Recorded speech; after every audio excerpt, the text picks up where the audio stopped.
Clothing in Alterations is an 18 and up mature game with kink themes, most prominently doll transformation. This game has a hint option which will show in advance which options may lead to particular endings and also display content warnings, which I can enable hint mode. Content warnings is good. Content warnings is good. Yeah, let's do that. Let's just display content warnings just in case. Give me them content warnings. We have a submission. We have a submissive. What are the stats? What are the stats? Vigor, a measure of your ability to use your physical body as a tool. Curiosity, a measure of how perceptive you are and your ability to recall information. Plausibility, a measure of how believable you are. And submission, a measure of how much you are under the influence of another. Oh, well, this is delightful. All right. So, you might remember a little while back, our patrons voted for us to play some games from Rana Strange. We did. They were cool. They were cool. And they reached out to us, like, hey, you want to play this? It's 18, it's a bit sexually charged and a bit more mature. We're like, yeah, we'll see what we can do with it. Yeah. So if I wind up needing to make gratuitous use of goat heads, we'll do what we need to do. Let's see what happens. The store is tucked away in a really niche spot in the city. From one of the side streets, you go through some glass double doors into this hallway with a bunch of old P.O. boxes. There's an opulent stairway which leads up to the next floor, but then a doorway leads into a neighboring building. The Art Deco building is always clean and polished, but weirdly barren. There's just an antique bookstore, the office of a law firm, and a shop marked simply Clothing and Alterations. I'm going to approach the shit out of that. What? Oh, good. Explanation. Cool. Features 4 sets: Vigor, Curiosity, Plausibility, and Submission. Each of them start at 0, but develop over the course of the story and are shown in the top left. Cool. Yeah, we went through these. Difficulty checks have a set difficulty, which your relevant stat, plus a 6-sided die roll, compared to the set difficulty. If it is equal or greater, you pass the difficulty check. Keep in mind that you can restart the game from the beginning at any time with the restart button. Excellent. The small sitting area is full of dolls. One sits on the counter next to the register and bell. There's a calendar from May of last year hanging on the wall and an antique sewing machine behind the counter. Let's look at them. Oh, we're curious. Yeah, we are very curious. The dolls are all different shapes and sizes. Some are collector's items. Others look like those made for children in generations gone by. I've never been much frightened of dolls, but these ones do certainly seem a little creepy with their little lifeless eyes. Some are painted on, others are glass marbles. Calling it now, we're going to end up being one of those dolls. Isn't that like exactly what the warning at the beginning of the game told us was going to happen? Ring, ring, ring. Ring, ring, ring. Phone Doorbell. call. Doorbell. Nobody shows up. Is the store even open? You sit down to wait, but after a minute passes, you wonder if there's any point to it. Are we going to wait patiently or are we going to ring again? I don't know. I think we'd ring it again. Okay. Just in case there's an ear. You ring again. Vigor increased by 1. You hear a voice call out from beyond the door. Just a minute. The door opens. Actually, do you want to be whoever this character is? Sure. Cool. Oh, well, hello there. The owner of the store is a woman in her 40s with short brown hair, wearing a corset over her skivvy. Now, what can I do for you? Are we going to be upfront or are we going to be vague about this? About what? I don't know. I'm asking you. What should we do? I guess we'll be upfront about whatever it is, because I'd like to know what it is. I, the person playing. You decided to be upfront about why you're here. You write a blog on local niche shops, especially in the city. You'd heard of the place from a friend, but Googling the name of the store naturally didn't bring up any relevant results. It'd be a big help if I could, ask a few questions about the store. She looks deep in thought for a moment, but then smiles. Of course. You'll get there. I guess the first question would be... Just a moment. She tilts her head to the side. I have some forms for you to fill out first, for the interview. Oh, release papers. Does she do interviews often? You sure you've never seen anyone else write about this place? Wait for a moment. She returns with some papers. You'd have expected just a single sheet, if anything, but there's at least 6 in the binder. Doesn't seem to refer to an interview, but an internship. My name is Lutace, by the by. I'm Casey. She must think you're here for a job application, but hey, it doesn't seem to require any actual ID, and it would be worth going along with it. Maybe you actually want the job. Do we? I think we came here for an interview. This is really confusing. This seems pretty sus. Do you want to explain that we just yeah. Oh? Still, you won't want to get off on the wrong foot with her, and most job interviewers, in your experience, don't like it when you ask too many questions. Generally, they want someone ignorant and pliable. Just so you know, I'm here to ask you about the shop for this blog I write. Lutace? How did you pronounce it? That's how I did. I don't know if that's correct, but tilts her head slightly. That would be fine. Still, the papers are a formality. You decided it'll be easier just to sign it. Oh. Glancing over through the contents, they just seem to be normal job application jargon. You write your name in a quick scrawl, put on a date, scritch. She leans over on the table, looks down at the signature, and takes the binder. She raises the separator at the side of the counter, invites you to step behind it. Walk over to her. You follow her, and she leads you back into a back room. This one is cluttered with dolls and fabric cuts, but the room is still large, with a small and steep wooden staircase at one side leading up to a mezzanine above. 2 other doors lead out to rooms unknown. In the middle of a room is a long oaken table with a sewing machine upon it. She sits down on one end and invites you to sit down on the other. She takes a piece of cloth she had been working on and starts working on it. So, what did you wish to ask? Apparently, she knew you were here for some questions. Let's start basic. Yeah. Yeah. So how long have you owned this shop for? A while. 28 years, approximately. She got started when she was 12?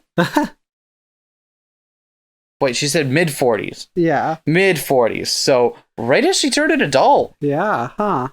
You don't want to ask how old she is, but you imagine she must have been quite young when she opened it. So what got you into being, a tailor? I've always had quite a knack for it. Sewing has long been a hobby of mine. My children help a lot of the time as well. She stops working, with the sewing machine slowly whirring to a complete stop. Would you like some tea? Frick yes, I want tea. You want tea? Oh, our plausibility increased. Sure, I guess. You're not particularly thirsty, but... or are we? Hey! Awesome. But you figured it'd be rude to refuse. I'll be right back. While she's out making the tea, you hear a high-pitched hum to your right. Before you can work out what it was, you feel a slight sting and realize it was a mosquito. You swat at it, but it flies away. She returns with 2 cups of tea. She places one in front of you and sits down with the other. She doesn't drink it, she just gets back to work with the machine. Ask about the dolls. You ask about the dolls. Is she a collector? In a sense, yes. She looks over at a rather large one on a stand. They're my pride and joy. I wouldn't keep this place running if I didn't have them. Your skin feels a little itchy. What did that mosquito do to us? Is that her familiar? Ask how she acquired the dolls. I made them over the years. That one over there was my first. She indicates the large doll once more. It's practically human-sized. It almost looks lifelike, aside from its marble eyes. The doll is hairless and has a blank, eerie stare on its face. Should you ask if it has a name? Sure. You ask whether the doll has a name. Marta. She hums. Yes, I think this one was Marta. Made this one about the time I started the shop. We were very plausible. We are very plausible, which is kind of good. Ask how she made the dolls. You ask how she made the dolls. They seem to be of all shapes and sizes and made using different techniques. Oh, you're going to find out soon enough. The words are unexpected, and you're not sure how to parse them. You reel back in your seat a little, but feel even more strange. Something feels wrong. Your skin is smooth and weirdly blemish-free. You can't help but be put in the mind of the dolls you've been just talking about. Lutace's voice takes on a more sinister tone. You did sign the contract, after all. Shall we examine that contract? Sure. You look closely at the contract. It seems mundane, but... Oh. Ah! There we go. Seems mundane, but just as before, but some of the details of the employment seem odd. 4. Merchandise and stock taken. For the duration of your employment, indefinite or otherwise, the signee recognize that their corporeal form can and will be made into a doll, idol, or other effigy. By signing this contract, the signee will henceforth enter at-will employment, wherein at-will is on the employer's terms. Since the employment is de facto indefinite and may only be adjusted into a temporary employment should the employer so choose. Corporeal form. Isn't that the opposite of what at will is. It's just someone At else's her will. At her will. Corporeal form? What is she even talking about? I suggest you just accept it. I could make things much more inconvenient for you. Oh, are we going to be a bratty sub? Oh, gee, this has got to be against the law. Oh, this is just so terrible. No, don't do that. Oh, no, anything. I like to question her legal authority. Like, we're clearly being submitted to some form of horrifying magic, and we're just like, but is that legal? Shall we take no threats then? No, I think the first one's funnier. You try to cling on to something you understand about the situation. Surely this can't be legal. Lute lets out a small laugh. Legal? To whose world? World? Let me make something clear. This shop does not exist in your world, or in any world, as a matter of fact. In a sense, this shop does not exist. Oh, I want to know more. I feel like part of us, if we're a real journo, we want to get as much information out of this as we possibly can, right? Time for some gonzo journalism. It's all about the story, baby. Yeah. Oh, wait, what do you mean? The Tess has a bit of a twinkle in her eye. Think of it like a wasp's nest built into a tree. The space within is not tree, but it's rather built abutting it. This place does not exist within your world, but can only be accessed through the way you came. You feel your fingers. They still feel firm, but you can't quite feel where the skin ends and the bone begins. Ask her what'll happen to you. What are you going to do to me? You indicate the large motionless doll on a stand against the wall. Will I be... She looks wryly at the figure, then back to you. Ideally, no. She approaches the doll. Marta played along at first, but then she got rather troublesome. Do we want to listen along, or do we want to think about the doll? Let's listen. You want to listen? She smirks. If you follow what I say, though, you'll find it to be quite a deal. You'll look somewhat like your former self, but everything about you will be artificial. You won't need to eat or go to the bathroom, so I guess that cup of tea was your last meal. You won't get sick or old. Your body will be completely without blemish or cut. Your fingernails are no longer cartilage, and instead seem to be made out of the same tissue as your skin, only painted. I don't know if we can threaten her. Yeah. Threaten her with what? Yeah. Plausibility. Our plausibility went up. We are so plausible. Look, we got 5 plaw. You decide to find out what she means exactly. What is it that you want me to do? I have certain enemies that I wish to have dealt with. Some old threats I wanted to leave behind, and some new ones who are making trouble. I require you eliminate them. Want me to kill them? Are we going to be direct about this? Well, oh, gee, do you mean I need to go talk to them for you? Well, maybe it's more like, you want to should have a conversation with them, boss? I like that option. You want to... Yeah. You mean to speak with them?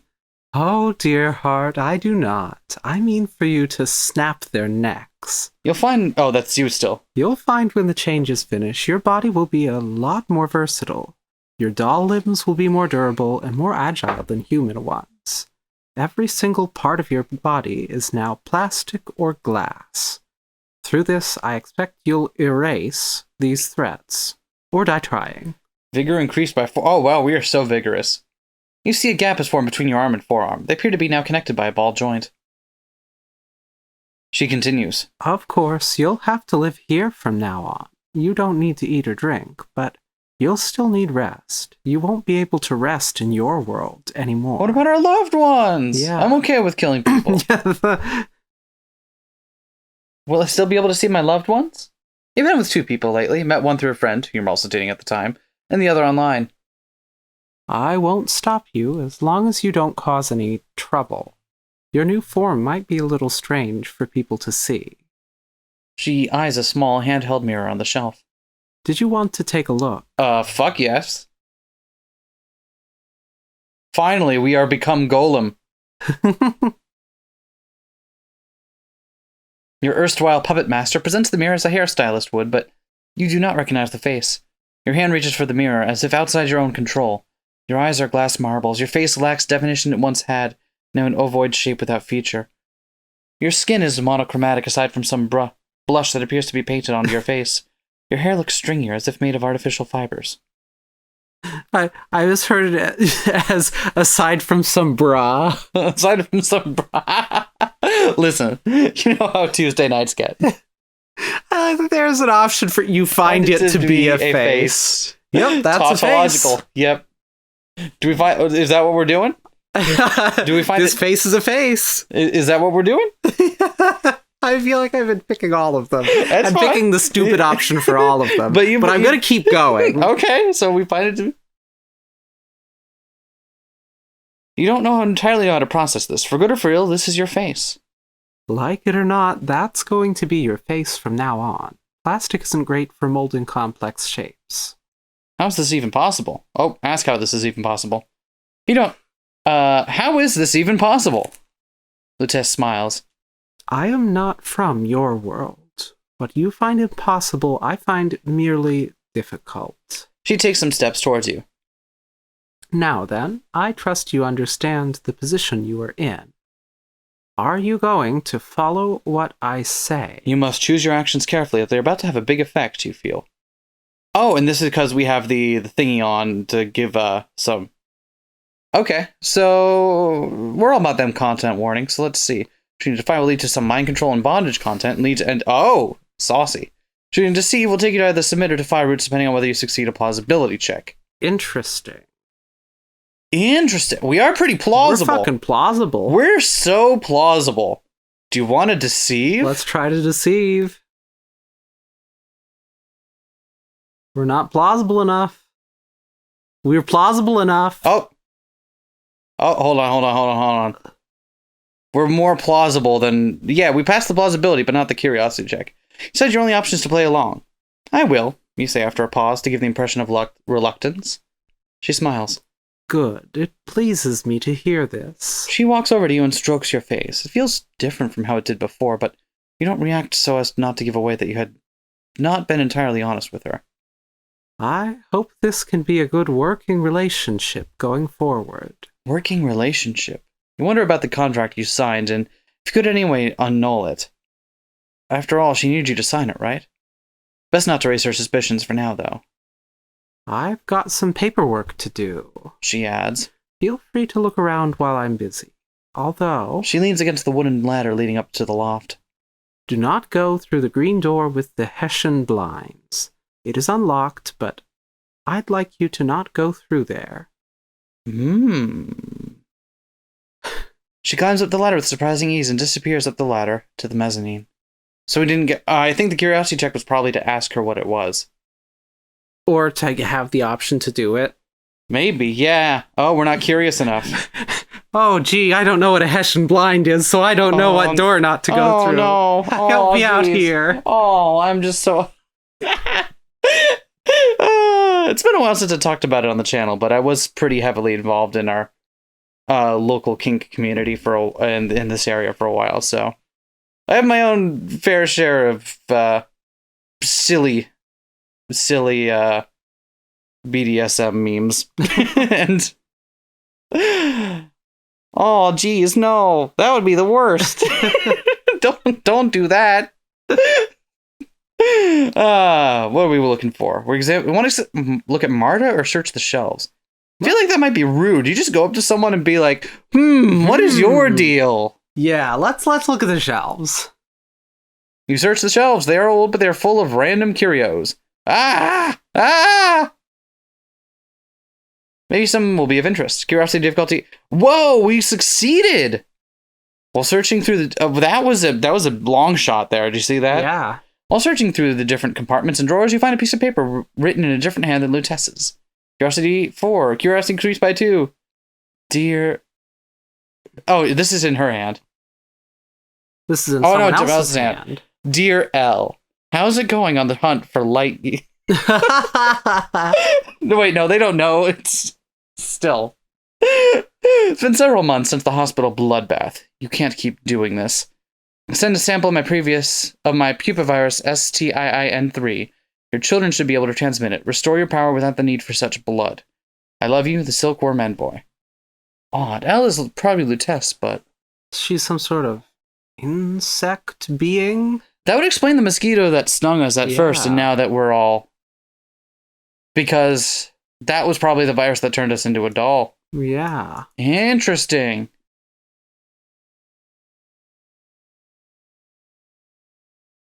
Well, the door behind the Hessian blinds is the one we can't go through, right? Yeah, whatever a Hessian blind is. Don't worry about it. Let's try the frosted glass door. You try one of the doors, an imposing frosted glass door. Clack. It's locked. You wonder what could be behind such a door. Pressing against the glass, you could faintly hear the sound of metal creaking on the other side. Shall we try the paneled door? Sure. You open the wooden paneled door. Click. The room on the other side is dimly lit, but appears to be a storeroom. Let's search the room. The flickering light is still enough to illuminate the room. You see the small kitchenette where Lutece made the tea. Right next to it is the forewarned green door. As you continue to walk around this room to the other side of the partition, however, you see another doll laying on the floor. Hello? It calls in a mousy voice as the neck tilts in your direction. Actually, do you want to be whoever this doll is? Oh, hello. Hi there. It looks much like you do now. However, it doesn't have any limbs. Just a head and torso with the insides of the ball joints being wholly visible. It also appears to be completely naked, although it has no genitalia. Hold on. Need to do a quick pat down. Real quick. Pat. Fuck. All right. Should we check? Do you actually want to do a pat down? You quickly duck back to the other side of the partition to see if your body matches the other doll in the downstairs department.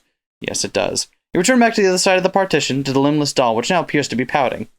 Sorry. Who are you? Lynn. It responds weakly. Shall we introduce ourselves? Or Sure. Hi. Hi. I'm Casey, by the way. I just showed up. We all did at some point. Oh, hey. How did you, lose your limbs? You quickly add, if that's okay to ask. It's a long story. Tess, she thought it'd be funny, so she hid them. You didn't expect such a jovial response. Funny? She kind of likes to see me squirm around like this. I can try to find them if it'd help. Oh no, please. I like being helpless like this. She's enjoying it? Well, it's hard to judge her, but... You find the idea wholly inappropriate. Yeah. Oh, gee, I don't understand that at all. I just want to break my contract and go back to my journalism job so I can break this story. Getting at the hottest. You find it wholly inappropriate. You didn't agree to this, contract or not. Oh, got more vigor. We are really bad at being submissive. Yeah? We are the worst. God. How did you meet Lutece anyway? How I met Tess? Oh, okay, it is Lutece. I get it. I just applied for the job. She seems a little surprised. Didn't you? It was all a big misunderstanding. I'm not really here for that guy. Could you imagine? Oh, the horror. Yeah, it was all. Do you want to try? Yeah. You get a little flustered. It was a misunderstanding. I was here to write up an article about the shop. She probably knew. She's gotten a couple like that. A couple? They're in the warehouse now. Guessing you don't want to end up there. Let's ask about the warehouse. What do you mean? They're all hers in there. They don't think anything she doesn't want them to. She calls them puppets. Sounds kind of fun. You point to the green door with the Hessian blinds. What's behind there? It smiles. A lot of things. Why do you want to know? Explain you were told not to enter. Tell it you were just curious. Oh, I just realized that it's using its pronoun. I fucked up. My bad. Just curious. We're pretty plausible. We're super plausible. Yeah. You cover up the truth a little. You can't be sure whether it can be trusted. I'm just curious. It bursts with enthusiasm. She's got a lot of books in there. Oh, and some board games, too. I guess if you stay, we could play some. It thinks some more. Oh, there's a fridge with this blood stuff that she drinks. Don't worry, she doesn't drink human blood. Ask if Lutess is even human. Blood? Is she even human? No. Whether or not you choose to open the green door, you will enter a submission check. Succeeding it will lead to ending 6, which contains some implied violence. Opening the door leads to a vigor check. Failing it leads to ending 7, which contains the shrinking and voice control. I see. We are pretty vigorous. Well, let's try it. Do we want to go all in? Yeah, let's try it. You'll enter submission check. We're not very submissive. Let's see what happens. We failed. You open. Oh, we failed to be submissive enough to not open the door. Okay. You open the door. It slides open easily and reveals an ornate study. Tell me how it goes. Calls out Lynn, sounding both detached from the gravity of the situation, but interested in how it unfolds. Step inside. The study is dark, so you fumble around for a light switch. You fumble around for a light switch. You feel something tickling your back as you flick it on. Click. Wait, why was it so hard to turn on the light switch? Yeah. This strange white serpentine shape descends from the ceiling and starts slithering towards your arm. You jump backwards and wrangle the creature with your bare hands. Tugging on it reveals its head, a snow-white synthetic-looking loop around the size of your head. It still struggles to free itself from your grip, but you hold it tight. Your dollification has certainly made you a lot stronger than you ever were before. Oh, what's that back there? Calls a voice. It's Lynn. You figure it can't hurt to show it to them. Maybe they know what it is. Looks like the pull string some of the dolls here have. It smiles. Oh, I think I know what the trap was. You bury the string under some heavy crates and hope it can't escape. Then you head back to the study. It was a trap? We got She darn tricked us. She knew we were going to check out what was behind the Hessian blinds. And she was like, what if I leave a trap here to get you? You look around the room. There's a writing desk, some bookshelves, and a computer that looks like it was from the mid-'80s. Ooh. We're not very curious, but we can try. Curiosity check. If you have succeeded and have already found the hidden note from the work room, be on the path to ending 4, which contains some transformation is the hardest ending to get. Yeet! Yeet! I am picking all the best answers here. Yeah, apparently being an let's fucking absolute search. shitlord. Piss. You can't seem to You can't seem to see any pattern in the books. Some are airport paperbacks, some are older non-fiction textbooks, some are self-help books that seem to help the author much more than the reader. Burn. Continue searching the room. Continue looking around the study. In one of the cupboards you find an extravagant dollhouse, but otherwise you find nothing else of interest. Then back to the workroom. Decide to return to the workroom, making sure to leave the study as you found it. Lynn is curious about what you found inside the room, but when you tell it that you found nothing worthwhile, it loses interest. Shame. Okay. Choosing to wait ends to ending 5, which contains shrinking. Choosing to sneak out leads to an easy vigor check. Succeeding it leads to ending 8, which contains disassembly. I want to get disassembled. All right. Hell That's yeah. happening. Oh, fuck yes. Disassemble me. You don't know whether or not Lutess was telling the truth when she said you'd be unable to sleep outside this place, but you figure you'll cross that bridge when you come to it. You sneak out of the workroom, making sure Lutess isn't watching from the mezzanine, and head out through the doorway to the storefront. You stand behind the front counter. You are free. Maybe there's a contract still with your name on it, but you don't feel like there's anything stopping you from just running. You step out into the Art Deco corridor, still as empty as it ever was. You can see the glare of the sunset through the window, but you don't waste time checking it out. You just leave. Head outside. You head back home to your flat. You get some weird looks from passersby, but they don't outwardly react. They probably think you're wearing a mask or into some extreme body modification. You shrug it off. People take photos of you, but you blank them. You wander around for a while, not entirely knowing where to go. You didn't even have to fill in a home address, but you worry that Lutess would be able to track you down. Find a place to think.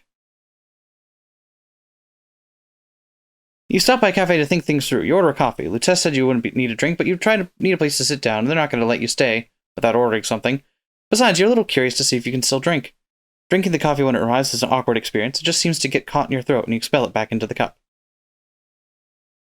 A figure approaches, resting gloved hands on the table. You're drawing a lot of attention, you know. It's not Lutess. It's Lynn, wearing tinted glasses and a face mask, and it clearly has its limp back, but its voice is pretty distinct. Ask it how it found you. A lot of people been filming you. You stick out like a sore thumb. It takes a seat, taking your question as an invitation to sit down. Tess is worried. Worried? There's bigger fish out there, or insects if you like. Staying out with your whole face showing is a good way to get noticed by them. Nobody's supposed to know that Tess makes dolls. You shrug. So what, on some sort of lab experiment? I guess so, but hey, I'm one too. Ask if it likes being a doll. Sure. You ask Lynn if it likes being a doll. Honestly, yeah, I know you don't want to be in this situation, and I get that, but I still want to help. You want to help. Yeah. Ask how. How? Come back to the shop. I'll do what I can to smooth things over. I'll see if she'll let you go, too. I see. Sounds appealing under the circumstances, but how much can you trust Lynn? We can't not agree. We can't not agree to do it. Fine. You don't see any other option. I didn't see any other option. You won't regret it. You head back to the store. At this hour, the building isn't open, but Lynn opens up a side door with a key. You both head in and up the stairs. The sign is illuminated only by dim auxiliary lights, clothing and alterations. Lutess is in the workroom, sitting at the table. I got her back. Lynn calls out excitedly. So I see. She smiles before turning to you. As much as I am disappointed in your actions thus far, I admit I am glad you have returned. We have to apologize? Oh, right, because we're deceiving still. I'm sorry. Lutess pauses to think before responding. Well, if you've decided to come around, I suppose I have something to show you. Something? Since you're not interested in eliminating threats, I may have another use for you. There's a glint in her eye. What do you mean? Lynn sheepishly grins. Remember when you met me? It'll be like that. Is it referring to how it had been missing limbs? Can your limbs just attach and reattach? Lutess looks over at the frosted glass door. Lynn, if you do the honors. Course mistress. She enthusiastically walks over and with the key ring she'd used earlier unlocks the door. Well, did you want to see? She indicates the door. Open the door. Get on the floor. Everybody walk the dinosaur.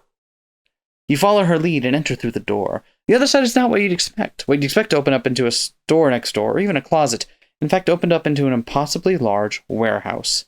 Lynn takes the lead. You follow her into the warehouse onto a metal catwalk high up off the ground floor of the warehouse. Lutess follows after. In the dimly lit space, you see several shapes hanging from the ceiling on thin strings. They look like marionettes, but they look like your current dollish form. Tess's puppets. It says as it leads you along a catwalk. No will of their own. You are led down a staircase to the warehouse floor covered in stacks of crates and metal shelves. You arrive at a metal workbench with doll limbs arranged on a nearby shelf. Are you going to... Lutess has a devilish look. Going to what? She looks at the table, then back to you. I would like you to say it. Disassemble me? Lynn giggles. Are you worried it'll hurt? I'm slightly worried. A bit, yeah. Don't worry, I'll be gentle. You don't... What? Why? Why are we being disassembled? But what are you going to disassemble me for? It gives a slight wink. It'll be fun. Plus, Tess is a little curious about the limits. Limits? She kind of wants to see what's possible with our bodies, what she can build. Lutess sits down in a nearby crate to observe, as Lynn sweeps away some of the tools from the table. Well? It says... Are you ready to climb on? Oh, I guess we got it. No choice in the matter. You climb onto the workbench. It feels firm, but not necessarily uncomfortable, though it's unclear how much of that is to do with your dollish form. Lynn gets to work. First it slides off your clothes. You let it. You've seen it naked already as well, and it's not as if there was anything to see. Next it looks over the ball joints of your naked form, connecting your limbs to your body. Seems really fresh. Eden was right. Lynn then ignores your body for a moment to crank a vise, nice and wide, to fit your leg. Once it's wide enough, you would let it insert your leg into the vise. Next comes the counterwise motion to tighten the grip of the vice around your plastic thigh.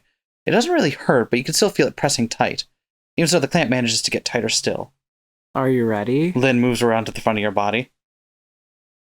I'm ready! It grabs your arms tight and pulls hard. And then... Can you make like a good popping sound? I can't really do it. Your leg comes loose. Lynn undoes the vice to inspect your leg. A limb you can no longer move since it has become detached. It tosses it in the air a couple of times before sorting your leg onto a nearby shelf. It smiles, looking down at your limbless body.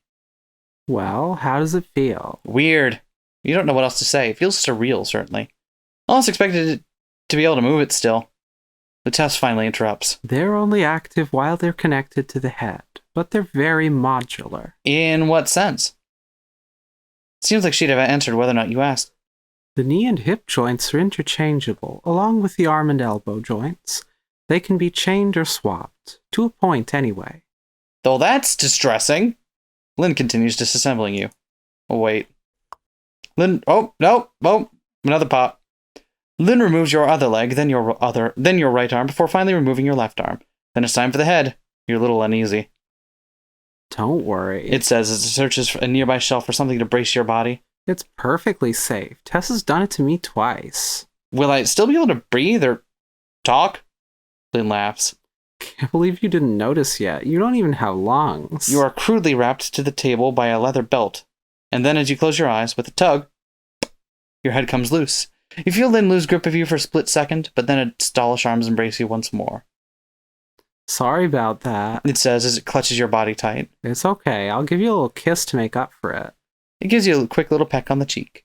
It moves you, your head, over to the body you once had. It lays motionless on the table. Oh, so we are our head. Okay, that's a pretty good, just settle in that philosophical debate once and for all. It's literally just your head stuff. That's it. We're done. We're finally, philosophy is over. Do nothing at all. Over the coming days, you are disassembled and reassembled in multiple configurations to see which configurations are even possible, even repurposing hip parts to allow for much larger numbers of limbs. Whenever you are rebuilt, you can't entirely be sure if you are made of the same parts. Some of them seem to be slightly different shapes or colors, or in different stages of wear and tear. You start to lose your old self, but it's fine. All that matters is what Lutess will rebuild you into. Well, that's fucked up. We got the Ship of Theseus ending. Damn. People seem to really like this ending, and I guess it figured early on I'd have some disassembly content. Also part of an attempt to add more BDSM content as well. Originally, this was going to be less consensual scene, but a lot of people wanted something to be more consensual, so I ended up writing it that the player chooses to come back to the store. I mean, there's still obviously power dynamics in play about being non-consensually transformed into a doll by your employer, but I guess when supernatural elements are in play, people tend to be less concerned with that stuff. Well, that was fun. Yeah. I've always wanted to be disassembled. I haven't. I can't say that was on my bucket list, personally. But when you start hanging out in some weird corners of AO3, it's just... Listen, it's a non-judgmental space here. That was delightful. Yeah, that's really, that was really cool. And there are, 9 total endings? Yeah, so if this is up your alley... Please, we left a link in the description to check it out. Pick it up, get the other ending. And we also left the link to the episode where we play some more of their games, which are much different, but also very similar. Is this Twine? What is this? I feel like this is probably Twine. The scroll bar is what makes me think it is, but it's got a really unique interface. I like it a lot, though. Yeah, it's cool. Yeah.